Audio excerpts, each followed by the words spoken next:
आज से लगभग 50 साल पहले बलरामपुर गांव में एक गरीब व्यापारी रामू अपने पत्नी सोनिया के साथ एक छोटे से झोपड़े में रहता था। रामू का उसका अपना उस गांव में कुछ नहीं था, इसीलिए रामू जंगल से फलों को तोड़कर उसे बाजार में बेचकर अपना घर चलाया करता था। बाजार रामू के घर से बहुत दूर था, इसलिए रामू को बाजार जाते जाते दोपहर हो जाती थी। ऐसे ही कई दिन बीत गए। रामू रोज सुबह उठकर जंगल में फलों को तोड़ने चला जाता और फलों को तोड़कर उन्हें बाजार में बेच आया करता था। एक रात जब दोनों खाना खाने बैठे थे, अजी घर में राशन नहीं है। जो थोड़े बहुत दाल चावल बचे थे उससे मैंने आज का भोजन बना दिया। कल बनाने के लिए घर में कुछ नहीं है। कोई बात नहीं सोनिया, कल फलों को बेचकर जो पैसे मिलेंगे मैं उससे घर के लिए राशन ले आऊंगा। सुनिए जी, आप कोई और व्यापार क्यों नहीं करते? आखिर हम कब तक यूं फल बेचकर अपना गुजारा करेंगे? सोनिया तुम ठीक कह रही हो, पर कोई और व्यापार शुरू करने के लिए पूंजी की आवश्यकता होती है और मेरे पास तो इस झोपड़ी के अलावा कुछ भी नहीं है। अगली सुबह रामू फिर से फल तोड़ने चला जाता है। जब रामू जंगल जाकर देखता है तो बहुत खुश हो जाता है। अरे वाह, इस बार तो पेड़ों पर काफी ज्यादा और सुंदर फल लगे हैं। इसकी सुगंध तो मानो कोई भी मंत्रमुग्ध हो जाए। लगता है इस वर्ष अधिक कमाई होगी। फिर रामू फलों को तोड़ लेता है और उन्हें बाजार में बेचने लगता है। अरे भाई आओ और मीठे और स्वादिष्ट फल लेकर जाओ। एक बार खाओगे तो बार बार आओगे। तभी एक व्यक्ति रामू के पास आता है। अरे भाई, ये आम कैसे दिए? ये तो 80 रुपए किलो है बाबूजी। अरे मैं भी इसी गांव का हूँ, इसलिए मुझे सही सही रेट लगाओ। बापूजी, मैंने तो रेट सही लगाया है। एक बार आप ये आम खा कर तो देखिए, बहुत मीठे और स्वादिष्ट हैं। अब ठीक है भाई, फिर मुझे 2 किलो आम दे ही दो। फिर रामू ने उस व्यक्ति को आम दिए। शाम तक रामू के सारे आम बिक गए और आज फल ज्यादा बिकने के वजह से रामू की खूब अच्छी कमाई हुई थी। फिर रामू सेठ मणि राम के दुकान से घर के लिए राशन लेता है और घर चला जाता है। सोनिया, आज तो मेरे सारे फल बिक गए और मेरी बहुत अच्छी कमाई हुई।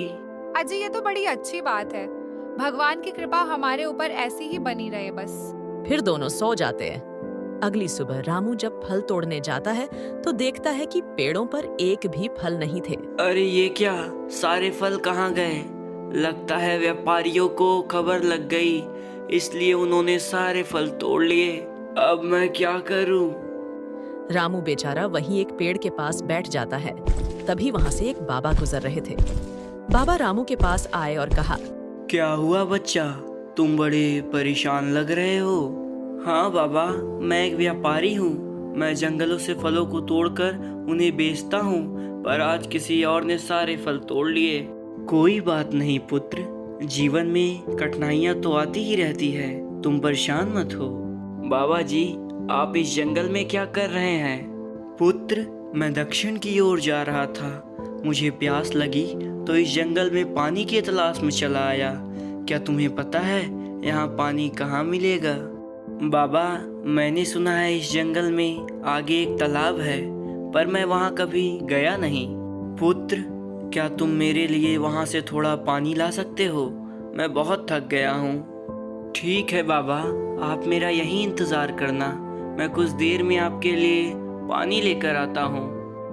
रामू बाबा के लिए पानी लेने चल देता है। बाबा वहीं पेड़ के नीचे बैठकर रामू का इंतजार करने लगते हैं।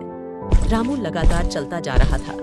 कुछ दूर चलने के बाद रामू को एक तालाब दिखाई देती है। लो, आखिरकार मैं पहुंच ही गया। लगता है यही तालाब है वो। रामू जैसे ही आगे बढ़ता है उसे फलों से लदे पेड़ दिखाई देते हैं, जिसे देख रामू बोला, अरे यहाँ तो बहुत फल है। चलो, इस जगह पे आने पर कुछ तो अच्छा हुआ। अब मैं अपने लिए यहीं से फल तोड़ा करूँगा। लेकिन अगर किसी ने इस पेड़ को बड़े मेहनत से लगाया होगा तो? नहीं, मैं किसी के फल नहीं तोड़ सकता। फिर रामू बाबा के लिए पानी लेने चला जाता है कि तभी पेड़ से एक आवाज आती है। अरे भाई सुनो, मैं बहुत दिनों से प्यासा हूँ, मुझे थोड़ा सा पानी पिला दो। अरे ये क्या, ये पेड़ तो जीवित है और बोल भी रहा है। अरे भाई डरो मत, बस मुझे पानी पिला दो। इसके बदले तुम चाहो तो मेरे सारे फल तोड़ लेना। मैं आपको पानी तो पिला दूंगा पेड़ जी, पर इतने से फल से मेरा क्या होगा। अरे भाई यहाँ कोई आता जाता नहीं है, इसलिए हम सभी पेड़ बहुत प्यासे हैं। अगर तुम सबको पानी पिलाओ तो तुम सबके पेड़ के फलों को ले जा सकते हो। आपका बहुत बहुत धन्यवाद पेड़ जी, मैं अभी आप सबको पानी पिलाता हूँ। फिर रामू ने एक एक करके सभी पेड़ों को पानी दिया, जिसके बाद पेड़ ने रामू से कहा, रामू, तुमने आज हम प्यासे पेड़ों को पानी पिलाया है। तुम्हारा यह एहसान हम कभी नहीं भूलेंगे। मैं तुम्हें इसके बदले में कुछ फल देना चाहता हूँ। फिर रामू ने वहाँ से फल लेकर बाबा के पास पहुँच जाता है। बाबा ये लीजिए आपका पानी, और इसके साथ साथ कुछ फल भी लाया हूँ। अगर आपको भूख लगी है तो खा लीजिए। नहीं पुत्र, मुझे ये फल नहीं चाहिए, मुझे तो बस पानी मिल गया, मेरे लिए इतना ही बहुत है। अच्छा पुत्र, अब मैं चलता हूँ। बाबा वहाँ से चले जाते हैं। फिर रामू भी बाजार में फल बेचने चला जाता है। आज भी रामू के सारे फल बिक रहे थे और शाम तक उसके पास थोड़े ही फल बचे थे। मेरे सारे फल बिक गए, बस ये थोड़े फल बाकी हैं। थोड़ी देर इंतजार करता हूँ। रामू इंतजार करता है पर कोई फल लेने नहीं आता। थोड़ी देर इंतजार करने के बाद रामू दुकान बंद करके बचे हुए फल को लेकर अपने घर चल देता है। तभी सामने से रामू का मित्र सुरेश आ रहा था। अरे कैसे हो रामू भैया? अरे फल लेकर कहाँ जा रहे हो?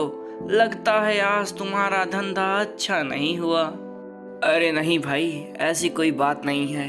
वो आज थोड़े फल बच गए तो मैंने सोचा क्यों नहीं इसे घर लेकर चला जाऊं। हाँ हाँ रामू भाई, अच्छा है, जाओ जाकर भौजाई को आम खिलाना।